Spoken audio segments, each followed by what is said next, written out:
So I'm here with Leigh Ivin. Leigh's been playing my prototypes for a long time. Probably, how many years do you reckon? I thought it was maybe 10. It feels like that. It might be 8 or... Yeah. I don't know, it depends on... But a good while. You can call it 10. Yeah. That sounds good. So you've seen the progression and the development, and kind of on some levels been instrumental with the guidance of what's working and what's not, and what's interesting about these instruments as they've progressed. It feels like you've kind of been witness to it and pointed out the things that were appealing to your ear. And in my mind, I had this feeling that when I could put an instrument in your hands and you wanted to own it, then I was kind of finished prototyping, because it would be fulfilling all of the objectives of what I wanted the instrument to do, and also have that you sort of backing that up, I guess, with your input. So with the last prototype, it felt to me like it was kind of an instant realisation when you played that, that you found something in that instrument particularly. Do you want to describe what that was like? I just sort of thought the sound of it was right, you know, like I just went, yeah, there you go, That's it. Now you've got it. And I don't know whether that was because it was a tricone instead of the other styles of tones or anything, but it was well, I mean, obviously that was something to do with it. Yeah. But I don't know. I just liked it. I just liked it. Yeah. And I mean, it's interesting because when I was just sitting here just then, I was thinking I don't even really play. I have not played that much acoustic steel for a long time, or even very much at all, because I just never completely gelled with the instruments when I picked them up. You know, like I've got an old one and I use it on recordings. And I wouldn't, take it out at a gig or on a stage or something like that, because it's just not quite right. Yeah, not drawing it. Yeah, it doesn't really activate me that much, and I thought wouldn't it be good to have something that did. Yeah. Yeah. And so because I'm so used to a certain kind of steel guitar that I've used for so many gigs, I thought if something was more like that, that'd be good. So you're talking about the Maiden? Yeah, the Maiden steel that I've played for years and years. Yeah. Yeah, because that's an extraordinary sounding instrument. Yeah. So well, I mean, and they're so rare too. So it's not like you can go find another one, tomorrow. Yeah. You just can't. Yeah. So they don't exist. Yeah, they're not there. Yeah. They don't exist. Yeah. Even the Maiden company hadn't really seen one before. Right. When I was in there last, whatever that was, nearly 2 decades ago or something. Yeah. So you've got a long history of slide playing. Or steel playing. Not slide, but this. Right. Yeah, steel guitar. Yeah. So steel, pedal steel. Yeah. Lap steel. Less pedal steel to a lesser extent, but I've played over 1,000 shows, or who knows how many. Yeah. Many shows on this one particular given instrument. And that, to me, is just like, I mean, you think about losing a guitar or like having something stolen, and every now and again I think, geez, if I had that stolen, I would be absolutely cactus. Like that'd be the worst thing, because you just can't go out and get another one. No. So it's that one that I think, and it's just a double 6-string kind of lap steel, but on legs. Yeah. So it's what they call a console steel. And so people often say, oh, that's a pedal steel. I go, well, it's actually not. No, it's just no pedals. It's just a real basic lap steel style guitar on legs, 2 necks. They're both tuned to roughly the same thing with a slight variation, and it's just got a pickup on it, and it's just really, there's nothing to it. It's a plank with strings on it. Yeah. Well, it's interesting, because I mean that's where I started with my guitar building, specifically because of the simplicity of it. You almost can't go wrong. It's going to have its own personality, but they're certainly they do have quality variation depending on if you get it right. Yeah. But if you're just starting out, that was a safe place to start, I guess, from my point of view, because it was, you know, a block of wood and you get this point right and that point right and put your markers in the right spot and you've got something. And that was kind of the beginning of the development. Yeah. Well, see, with that guitar, I didn't know any difference because you just got lucky. Well, I just bought it. Yeah. I was looking for one, and I went into a shop in Lismore, and it was there, and they said, "Oh, we've got this," and I went, "Oh, okay, it's a Maiden steel guitar. Then, how much do you want for that?" And I ended up buying it like really quickly. Yeah. And then that immediately became what I used. You know? Like I think I even moved up to start this band with you know, another bunch of people. Right. And I didn't own it at that point. Right. And then I bought it really quickly, and then it immediately went into everything from that point on. And so, it's still there now, so it's it's a mainstay. So I mean, we tried to integrate some of the physical attributes of that instrument into this instrument. Yeah. So I've been prototyping about 25-inch or 648mm scale lengths. And with this one, we were toying with the idea of a 23-inch scale length, which I... mine's 23 and a half. Yeah, and I wondered if that was going to be a little bit short, and we compromised ending up with a 24-inch or a 610mm. Which is the same as most pedal steels. Right, okay. So it's a similar feel on that regard. We've got a wide spread of the strings. Yeah. And what's the tuning that you've settled on? This is an 8-string. Yeah, so my tuning that I use on the other guitar is just an open E. Yeah. And so and the only other difference that mine's a double neck, and so they're both tuned to an open E, but on the other neck it's got this string here. Like that, so it's got a 6th in it. Yeah. And I'll leave it like that because it means that I can swap from one neck to another without turning my head inside out. Yeah. And then basically one neck sounds jazzy, Hawaiian-y, and the other one sounds bluesy, rocky, and that's it. I just think of it like that. Yeah. And if one string breaks on one of them, which is usually the one that I use the most, then I can quickly go to the other neck and that's happened, you know, a handful of times. Right. So every now and again you break a string. Yeah. Yeah. But this has got the same string spacing as that instrument, and I think the interesting thing about that is that the Maiden that I've got, that I've been playing for all those gigs, it would have, as far as I know, they were originally designed to be 6 or 8 string.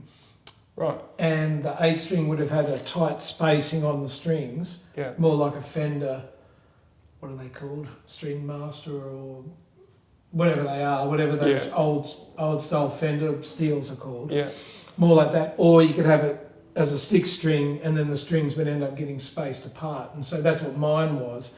And then on this, that's what we've done. We've made that string spacing basically the same. Yeah. And so it's even wider than a standard Fender Strat or a Tele. It's a little bit wider than that. Yeah. But I think the big difference is how wide it is down here. Yeah. Yeah. And it's really wide, but on a steel guitar it doesn't matter.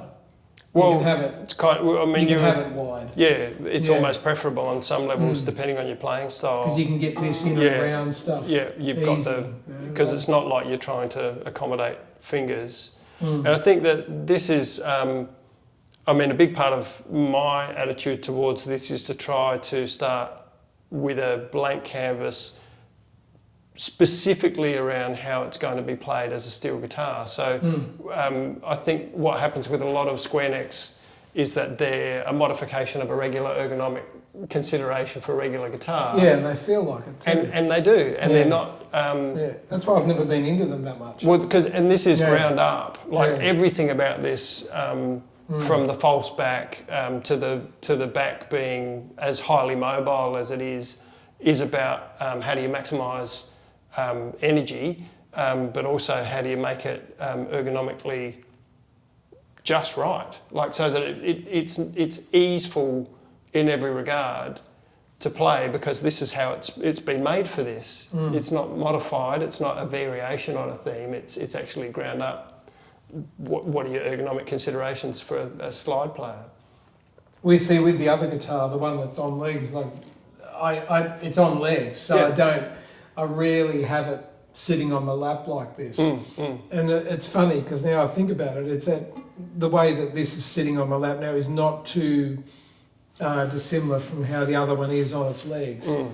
And that's because the height of the neck's been raised up a bit on this. Yeah, well, that was one of your points of input, was to actually have reasonable amount of clearance. Yeah. Because I've spent years without really assessing the minutiae of the design, like the looks of the instrument, because I've been trying to get functionality and ergonomics. And then so to get to this point was lovely because it was just a small refinement to pull it into a more refined looking instrument. And then some small tweaks. So the tapering of the body, the last handful of prototypes that I've made have been equal height either end. So the tapering of this body actually is a nice consideration for how it sits on the lap, and the lifting of the fretboard up. Well, that was one of the things I asked you to do, was like, because I felt when I played the prototypes, like this end of the guitar was sort of like up there like that, and so it'd be good if it was a bit, I mean, that's an exaggeration, but and I think it's worked. I mean, you could even have a smaller one than this, but I just thought that, I don't know, I just knew that I felt that it was close, and it'd be better if it was further. I don't know whether that's my eyesight telling me to put it further away or whatever, but basically, I mean, I just loved all this. I loved what you were doing with it, and you could tell the sound of it was happening, particularly with that prototype that I played. And I just thought, well, what about if you had one that was like this, but with my kind of neck and string spacing? And then I just thought, oh, what the hell? Put 2 more strings on it and make a completely new instrument out of it. You know? And I thought fairly reasonably that I could avoid worrying about the 2 extra strings if I felt like it. And even if I didn't like it, you could take them off. As it stands, I'm not going to do anything with it. Well, it's remarkably intuitive to play. So I don't think I've even played an 8-string slide before, and immediately it didn't feel opaque. Whereas I would have expected an 8-string regular guitar. I mean, I don't have the theory with that, but I would have felt like that would have been a lot more opaque. Well, see, I've got this on the normal guitar, so just that open E, so that's, you can do that whole...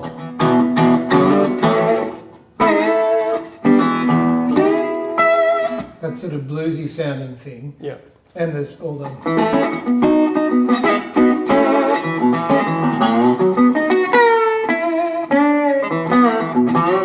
which is kind of all I do on the other guitar, really, except it's just amplified and distorted and really in your face sounding, and it's just part of what I'm doing. But then with this, I just thought, well, if you put a 9th on top, you get that fantastic sort of, I don't even know. I don't even know what to call it. It puts that really nice sound on top. And then the 5th on the bottom is really functional because it's the 5 chord. So you can do that, and then I haven't quite worked out what I'm going to do with it yet, because it's a bit like universal tuning pedal steel, which I still don't know what I'm doing with. But you find your way. I haven't spent enough time on it. That makes me realise I've got to. But with this, you can sort of go.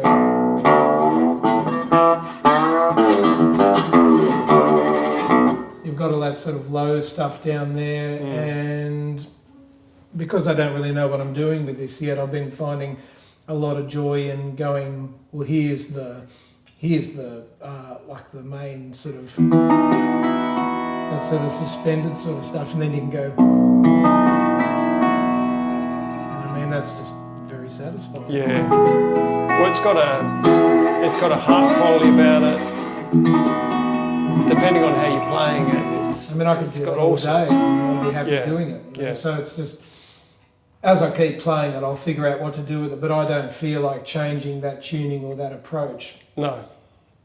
Much like I don't know whether that's because I'm lazy or I'm not curious or whatever. But no, I'd say I'm curious, but it's probably lazy because the other guitar, it came. I think it was maybe tuned to D when I got it, and both necks were in D. And I thought, well, I don't know if I pull them up to E, so I haven't got to sit there thinking about converting it all the time from being a guitar player. Yeah.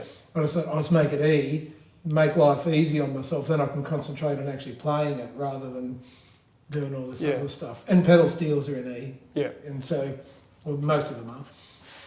And so, I just thought that made sense. So I thought if I did the same thing with this and then just added some interesting bits at either end, it would work. And it has. It really has worked. Yeah, I think it's a huge success. It'll really work. And I just got to work out what to do with it.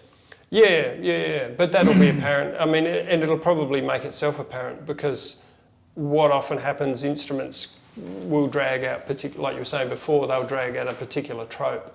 And those tropes become motifs and motifs get integrated into... Yeah, it's just lovely.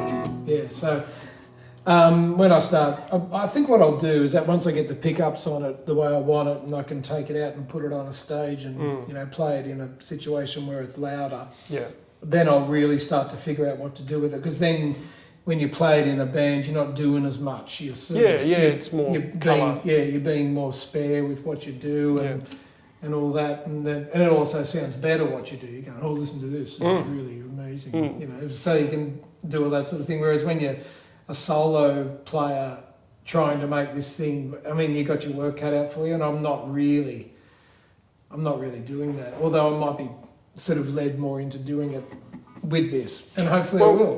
Because I wonder about that. I think it's because part of my approach with what I've been doing with these instruments is to try and build something that has this broader tonality. So I've got a beautiful Donmo brass-bodied tricone, and that's kind of where this whole tricone obsession started.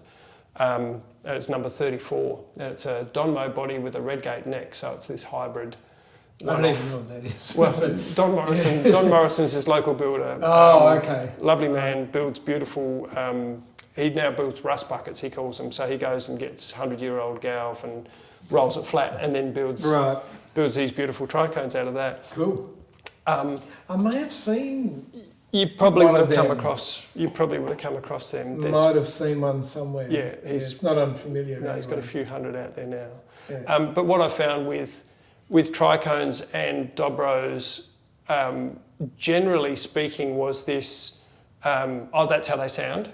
The attitude that that these instruments had a very particular, fairly condensed tonal range, massive projection, but they fitted in a very particular tonal range. And I looked at that and I just went, I think that the question was, what if there was every type of support possible to make the cone do its thing, and then put that into a body that would allow it a broader tonal range, I guess is probably the best way to put it. That's why I like these things you've been making, because I just straight away went, well, they don't sound like all the other ones. No. And I don't know, like, what's the right thing to say about it? Well, there's this proliferation of people who play, like the standard sort of resonators and Weissenborns and all that sort of thing. And there's lots of them out there, and some of them are brilliant and some of them are not. And I just, I don't know, it's all a bit sort of whatever. I'm not that interested in it. Yeah. Like, whereas, and there's some other people who are completely amazing, of course. And so how do they do it? And I was sort of more interested in that, and then you sort of start to think, well, how do I do it? How would I do it if I could? And I just think I saw this as a gateway, and I thought, all right, well, maybe if you build me one of these with those specs and with 8 strings on it, maybe something original is going to come out of it. Well, and if the instrument, if the voice of the instrument supports options, so you could easily just get stuck into this in the mids and pull, a specific band of sounds that will fit with other instruments, and then you've got the option of getting into the bass of it. So in a solo situation, that will work. In a band situation, you might be crowding out other instruments. Yeah, well, you would, and you got that's part of playing in a band. You realise where you fit in and what you do best, what sound works with the rest of the players, and a really good band does that. They work. Everybody works like that. Yeah, because everyone's listening. And so what I intend to do with it, when I get all the bits and pieces from across the world and pay all the postage for it that you do these days, it's going to have a string pickup there. Yep. Some sort of arrangement on the one of the resonator cones to pick up that signal magnetically. So you're talking about putting a little piece of mild steel of some description. There, using a single string magnetic pickup on it. Yeah. And then have those two pickups working passively via a couple of volume and tone control networks that are going to go here. Yeah. Like a jazz bass, basically. And then it'll come out and you can be able to plug it into an amp or whatever, and it'll go. And you've got, into that thing over there and off you go. Yeah, we've got facility for two different types of plugs. And so it'll have the string sound and the cone sound, and I think with that combination it should sound kind of like a resonator. Yeah. Whereas if you only have the string pickup, it sounds a bit like a resonator, but also a lot like an electric guitar. Yeah.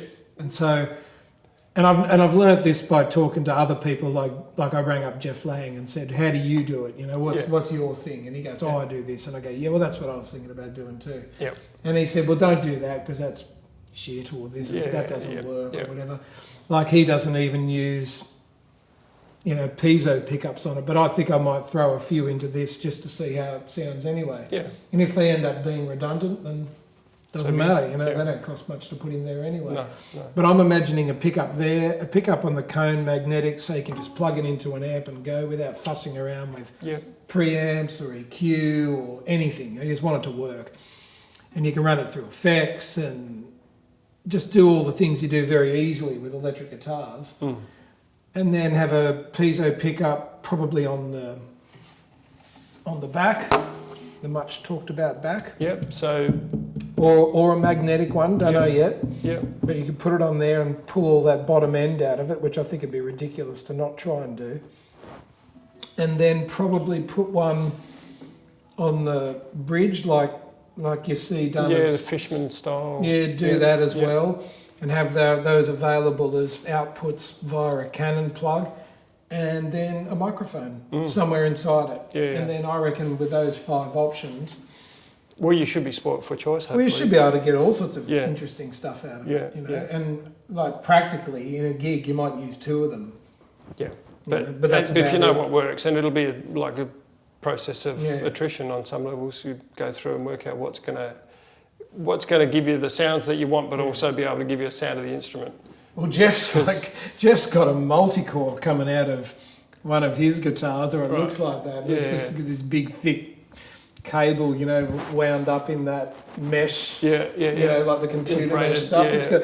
And it goes into all this stuff, and I'm just looking at it going, what's going on? Wow. But anyway, I wasn't thinking about going to that kind of extent. No. But you've got a background as a sound engineer as well, so that's another bow to your many strings to your bow. Yeah, but anyway, I just thought that would be the best thing to do, would be to just put everything into it. Yeah. Put a Canon on there, so you got, you could probably get 3 to 4 options out of a Canon. Yeah. And then have all the magnetic stuff coming out of a regular, guitar jack. And go from there. So I'll find out, but within probably 6 months I should have it pretty sorted. I'd imagine, and I'd be very interested to hear what you end up playing on this, because I think that's one of the beauties of it, is that it's you're right at the very, well, you've only had it for 2 days or 3 days or something. 3 or 4 days or something. Yeah. So no, there's no doubt I will, because I really do like playing it, and I reckon that if I get it kitted up the right way, then it'll be easy. I'll go, yeah, sure, I'll play this guitar. Yeah. Instead of going, like I've tried it with my other dobro, the other dobro style guitar I've got, it's a really old Wayne, like an Australian built what's it called, a Wayne ampliphone. And it's this ancient thing that stinks. Like you take it out of its case, and it's just like, oh, God, it smells so old. And I believe it's war, like World War II era. Yeah.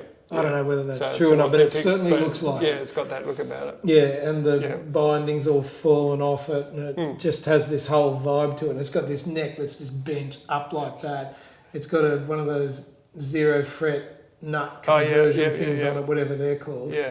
And the strings just sit up like fencing wire across a plank sort of thing. And it looks kind of shifty, but it does not sound shifty. It's got that really nasal, honky sort of sound. I've used it on lots of recordings, and it sounds classic. But only recently, or a few years ago, I put a jazz sort of neck pickup on it here, like one of those, like you put on the end, like the end of the fingerboard jazz guitar pickups. I bought a cheap one of them, like an R-Tech or whatever, and then just double-sided taped it on the top of a piece of brass, which was attached to one of the screws on the that was holding down the cover plate, the cover plate. And I did that and put it on, and I went out and did maybe 2 gigs with it, and it sounded pretty good, but not quite what you're after. I think I tried with a mic on at the same time, but that was just feedback. But it just feeds back, and it's just like, and so when I think about doing a gig with that, particularly the band I've been playing with mostly is pretty loud, so it's sort of, it's like, no, I'm not going to worry about it. I'll just play the electric one, and I won't have to worry about the gear or what the sound's going to be like. Because when you play live, it's simpler. You don't want to be mucking around with that stuff. Well, and one of the classic things about resophonic guitars is that they can become microphonic. So you've got to be on your toes. That's why I'm really keen to get the magnetic side of it going, because it'll be less microphonic than a microphone or maybe even a piezo. But who knows? Until we actually try. Maybe that piezo on the back of the soundboard will be so lively it might be almost impossible to work with. Who knows? Yeah. But I'm willing to find out. It's probably worth talking about what makes this different as far as the approach with these instruments. So what I've done here is I've separated the structure from the soundboards, basically. So I've alleviated the back of any responsibility except for movement. And so you've got a very thin aircraft grade ply. You've got a very thin aircraft grade plywood back. I like that it's aircraft grade. Aircraft grade. Well, you're a pilot as well. I like that.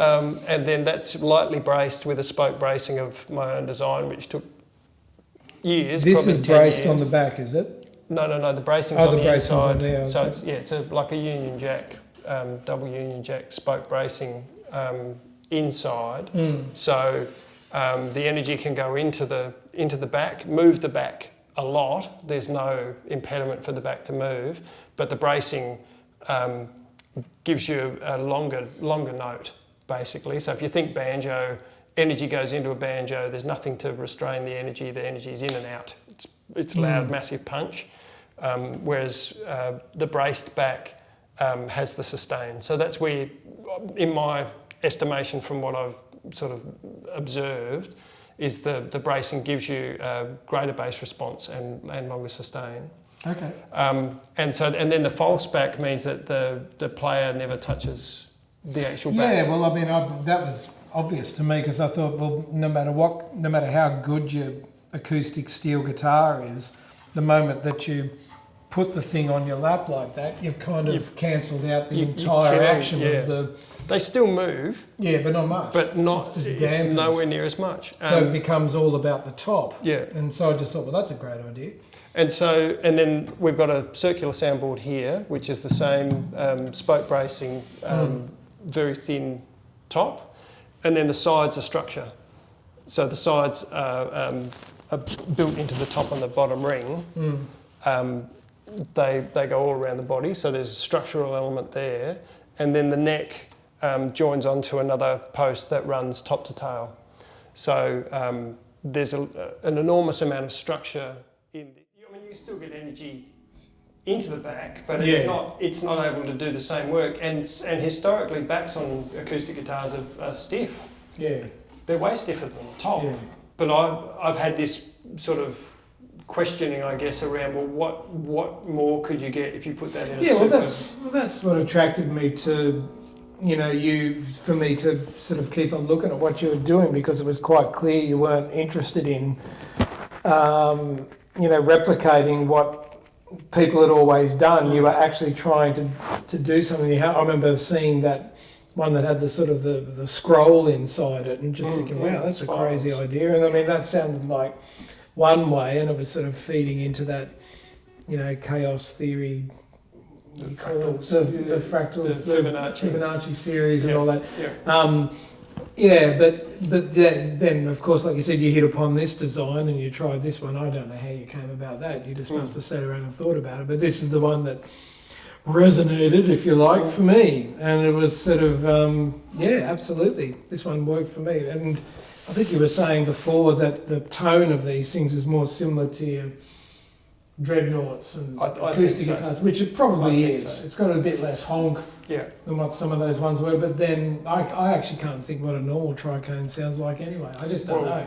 I think that there's a wide scope these days, like especially compared to what would have been available back in the day. And there's all sorts of materials and designs and sort of schools of thought, and I kind of tried to ignore all of them on one level, because I figured... Ignore the conventions. Yeah, it's like, well, if the scope was design a stringed instrument using these resonators, need to fulfill all the objectives of what these instruments traditionally do, but you're allowed to use a modern material, because this ply is so malleable. I mean, the same ply that I've used on the fretboard, I've used to laminate the rings of the body together. You can create shapes, you can create... How many layers of ply is that ring? This is a 2mm, and I think that there's there's 3? 3 or 4 of them, and this is 3mm ply that's been laminated into a circle. So what, you just cut them off into strips and then bend them around? Put them into a buck, just into a circle, glue them just down. Glue them, like you don't steam them or do anything? No, you don't have to. It just does it? It'll bend in one direction. Plywood's flexible in one direction, and then it's very strong in another. So I'm using the flexible edge to make my rings, and then the strength edge to make the back. And they're just around a former or something, and they dry like that? Yeah. Okay. And so it's very simple, but it's been this progressive development, and then through the process of developing the function, I've come upon these sort of shapes and forms, and figured, well, why would you hide them if you could expose them? So it would have been easy on one level to put the soundboard on top of this, and I just felt like that would have been a bit of a crime, because you've got these beautiful laminates and the form of that, and that becomes a design element. So I'm trying to get as much of the inside on the outside, and make it as functional as possible, and also have like this capacity to be able to see through the instrument and into the instrument. Well, I just realised as well that this board here is floating as well. I mean, you can...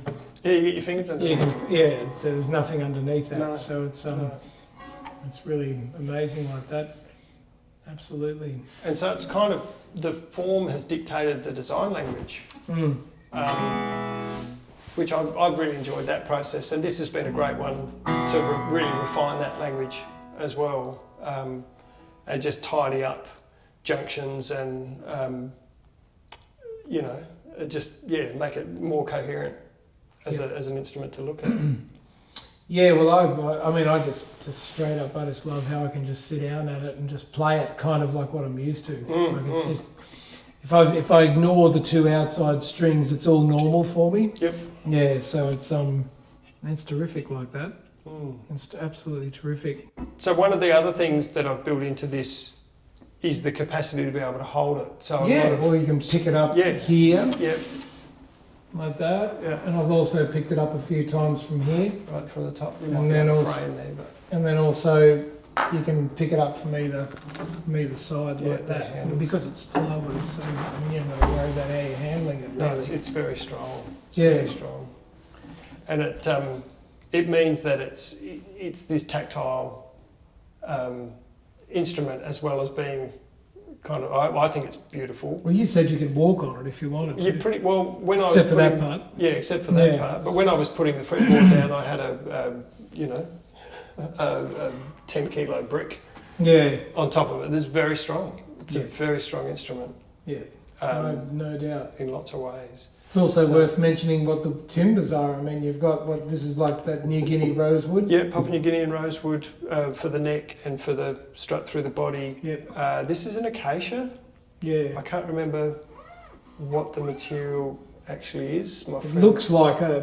It looks a bit like a rosewood in colour, but the grain is much finer. Yeah, very, very dense wood. Almost like an ebony sort of grain. Yeah. So that's really dense. Yeah. Silky oak for the sound holes, and then sycamore frets or fret markers. Yeah, and sycamore I think sycamore, that piece you showed me looks like maple. Yeah, it is. I'm pretty sure it's... But it looks like, I know they use sycamore in violins. Yep. And they're pretty sure they used them in the back and sides of flamenco guitars. Okay. Yeah, I think so. Right, so it's got resonance I might as be well. wrong, but I mean, this is purely decorative there. And then brass and bone, so bone-faced brass nut. Yep. And bone bridge, and then mild steel tailpiece. Yeah. And so the idea with that is that we've got string energy able to reflect off the bone, but also have some resistance by the mass of the brass. And having more mass in the tailpiece seemed to make quite an improvement on sustain as well as tone. Yeah, well, there's people on YouTube that'll have you believe that none of that means anything, and that it's all just about this string here tuned to a tension, and then there's a pickup on it, and that's it. And it's just, I've never heard such load of rubbish in my life. Like, I mean, all you got to do is change the weight of this thing that you're using here, and you can hear it. Yeah. We originally had a piece of goat horn for the saddle. Didn't cut it. And it was something quite wrong with that. Put the bone one on, it was instantaneously different. It was alive. We can't tell you what that would do, but I mean, it could be all bone or all brass, and who knows. See, I came to all of these through trial and error. Like every single decision for every single component came from a dismantleable prototype where I could A/B test. Stuffing around with it. I could A/B test it. And so it was either better or it was worse. And if it was better, then it got absorbed into the path forward. And some of my favourite ideas got discarded because they weren't as good as something that I came to afterwards. Yeah. So I spent years working with spirals as bracing. And I still think there's something in that as an idea, but this bracing system ended up being superior, so it stayed. But none of it's an accident, and none of it is relevant to another instrument. So you can have any opinion that you want, and the reality is for this instrument, in this configuration, we're getting this sound. And so I spoke to the guy that I bought the bridge and cones from, and he flatly refused to believe that bone would work for a saddle, sorry. Why? He just said, no, they sound terrible. Why? And it's like, and I said, well, in my application, and that all of this is relevant to my application. So what would he have used? Maple. Yeah. Yeah. So is that just pure traditionalism at work? It could be, or it could be that bone is too bright for the type of instrument that he has, and it overpowers the instrument, or don't know. But none of this is an accident. Yeah. Every single decision has come from me actually applying it and making a decision about whether I like that for it to move forward, and which is kind of wonderful to be in a position as an instrument maker where I know what specifically that component does because of the capacity. That's my bionic limb. Having a capacity to be able to actually test that individual component. Yeah. Take it in, put it in, take it out, put something else in, take it out. Yeah. And it's just that thing that's getting changed. Yeah. So I think most luthiers are trapped in having to build an entire instrument to be able to test anything. And then I don't know how you test anything if you have to build an entire instrument because there are so many variables. Like there's hundreds of variables. Yeah. Well, it was interesting. I've said to a few people, I said, well, this is the only one that exists. It's the only one that's ever been made. And I'm the only person who's got one. Yeah, which I as well. I kind of like that. It's great, and I've been doing this a bit with instruments lately. Like I've been trying to do original things with instruments, and I figured that one way of doing it was to have instruments that aren't common. So to that end, obviously I've asked for this to get made, but not that an 8-string, acoustic steel is necessarily unique, but built like this it is, and they're not common anyway. But like I put together for myself a fretless 7-string recently. Nice. Just thinking, well, that'll be interesting, and it is. It's really immediately it just started yielding original sounding stuff. So it was. I'm just into that. Well, you can't expect that a new voice is not going to yield new idea. Like it has to. It would be like cooking with basil for the first time. It's gonna steer you. Yeah. No, it's great. So I'm really happy to find out how to work it. Well, and my hope is that my gauge of whether an instrument's successful or not is whether it gets played for as long as it took to make. So what we got, about 100 hours or so? No, 150, probably 200. Oh, really? I think so. In the end. You're making me feel bad. No, don't feel bad. Just use it a lot. What do you mean I got to play this for 200 hours? Sorry, mate. Sorry, mate. That's how it goes. And the other thing is that if you have to pick it up when you walk past it, that's the other gauge. Absolutely, which I've done just about every time. Absolutely. So do we set you up and you play some stuff? Yeah, we'll play a bit of stuff. And all right. Cool. Thank you. So, and have you got anything that you want to promote at the moment? Oh, no. Not so much? No, not really. No? No. So, now I can't think of what it would be, even if I did. Yeah. Yeah.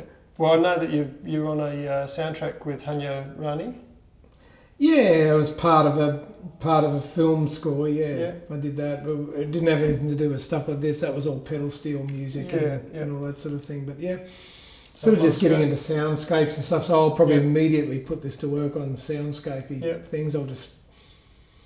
My thing is just to set up a recording, get a sound, and don't spend too much time on any of it. Just go, here's a sound. Yeah. All right, is it working? All right, record. Yeah. And then I just do something. Yeah. And then I just sit there and chop it up and play with it later and just make something out of it. Yeah. So you create a raw material that's original, and then I just edit it and pitch shift it and it's like I sort of describe it as doing like collage or whatever. You just go, right, here's this, put that there, put this here, put that there. Been doing a lot of that. Yeah. That whole album I did that ended up on that film was done like that. It was literally just doing stuff one take and then just disassembling it and putting it back together. Beautiful. Yeah. And how do people find you if they wanted to find you? You've got Bandcamp? Yeah, it's Bandcamp. It's like my name, and then the album that I did was with a singer and a songwriter called Inga Liljeström, and she. So with her name and my name put together, that's what you'll end up with. Yeah. And so you've got a beautiful blog that I've read quite a lot of. I very much enjoy. So Leigh's a pilot, pedal steel player, guitarist, teacher, all sorts of things. I get bored easy. Yeah, you and me too. But anyway, no. Look, I will write something about this in the near future and put it up there. Yep. Once I've figured out how to talk about it, and once I pinch some of your pictures and use it. Yeah. All right, cool. All right, Leigh, thank you. No worries. It's been a pleasure. Excellent. This has been a pleasure. I've enjoyed. Yeah, well, me too. I'm just so happy that I've put the idea in, or you put the idea in my head, I put an idea into your head, and this is the result, and we're both happy with it. Well, can't ask for more than that. It's wonderful. But it's also, there's insights here that I didn't have that you've brought to my building from this point. So, the tapered body, the lifted fretboard, there's some stuff here that's really useful to me. So, I feel really grateful to have, had the opportunity for a start, but then to have also been able to give you something that you really love. That's huge. So unreal. So thanks, man. Yep. All right. Sweet as. Excellent. So Leigh Ivin, round of applause, ladies and gentlemen. Woo!